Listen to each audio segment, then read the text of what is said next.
Assalamualaikum anak-anak. Hari ini kita akan membahas tentang pendaftaran produk farmasi. Nanti kita akan membahas tentang registrasi, bagaimana sih registrasi izin edar untuk makanan dan minuman, tentang obat jadi juga, dan kosmetik. Pertama, kita akan membahas tentang izin edar makanan dan minuman. Ada dua badan izin resmi yang menaungi produk yang dipasarkan aman dan legal, yaitu pertama izin Depkes, kedua izin BPOM. Izin Depkes dikeluarkan oleh lembaga dinas kesehatan daerah setempat. Nanti industri rumah tangga pangan harus memiliki izin Depkes ini.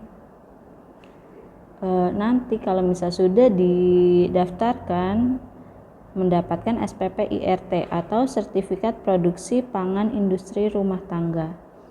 Sertifikat ini berlaku selama 5 tahun dan dapat diperpanjang.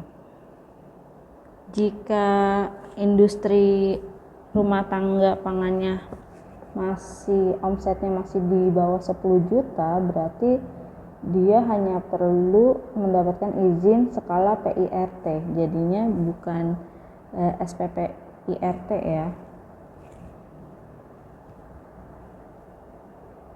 Yang kedua, selain tadi izin Depkes yang harus dimiliki, izin BPOM juga harus dimiliki oleh makanan dan minuman.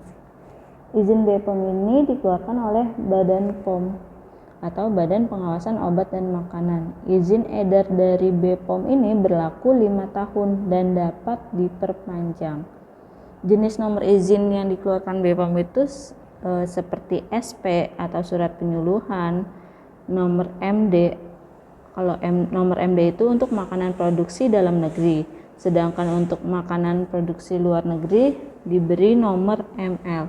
Coba nanti kalian cek di makanan, itu pasti ada nomor MD-nya.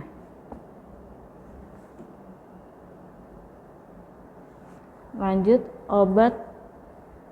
obat tradisional, obat herbal terstandar dan fitofarmaka ini wajib memiliki izin edar.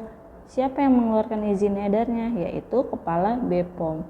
Yang boleh mendaftarkan produk obat tradisional itu adalah industri obat tradisional, industri kecil obat tradisional, dan badan usaha.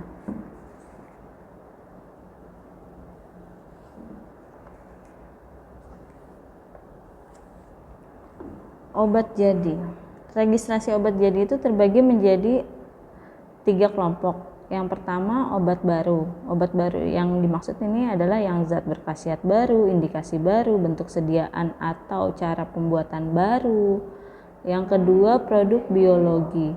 Yang ketiga, obat kopi. Obat kopi itu obat yang berkhasiat sama dengan obat yang sudah terdaftar. Di sini ada prosedur pendaftaran obat jadi. Ada 2. Yang pertama praregistrasi, kedua registrasi. Apa itu praregistrasi? Praregistrasi itu sebelum melakukan registrasi. Kenapa harus dilakukan praregistrasi? Karena untuk mempertimbangkan jalur mana nih untuk evaluasinya, dan dicek dulu kelengkapan dokumen registrasinya. Setelah melewati praregistrasi, lanjut ke registrasi. Ngapain aja sih registrasi? Yang pertama, mengisi formulir, membayar biaya evaluasi, mengisi disket, menyerahkan berkas lengkap. Lanjut tentang kosmetik. Pendaftaran kosmetik juga dilakukan ke Badan POM. Dilakukan secara daring oleh perusahaan yang akan mendaftarkan produknya. Proses dalam notifikasi kosmetik, yang pertama pendaftaran badan usaha.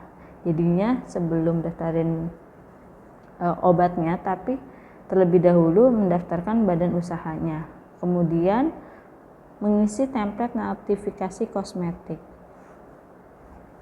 Nah, di sini ada linknya, Ibu kasih linknya. Yang pertama untuk mengenai registrasi obat, kalian bisa lihat kalau misalnya untuk registrasi obat alurnya bagaimana, itu ada di http www.bepom.go.id. Sedangkan registrasi obat tradisional http asrot.pom.go.id. Dan untuk registrasi bahan pangan atau makanan dan minuman, kalian bisa ngeceknya di erek.pom.go.id btp. Dan terakhir registrasi kosmetik, kalian bisa lihat di notifkos.pom.go.id. Nah, pada bulan Desember 2019 lalu sampai Januari ada tetapi Kemenkes mengambil alih tentang izin edarnya. Seharusnya izin edar itu dikeluarkan oleh BPOM, tetapi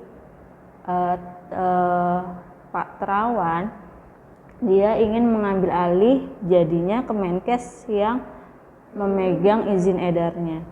Nah, coba tugasnya kalian sekarang cari bagaimana sih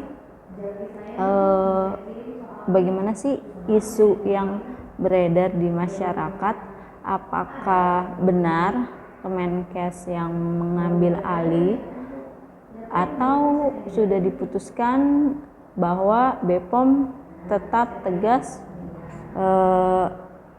berwenang untuk mengeluarkan izin edar.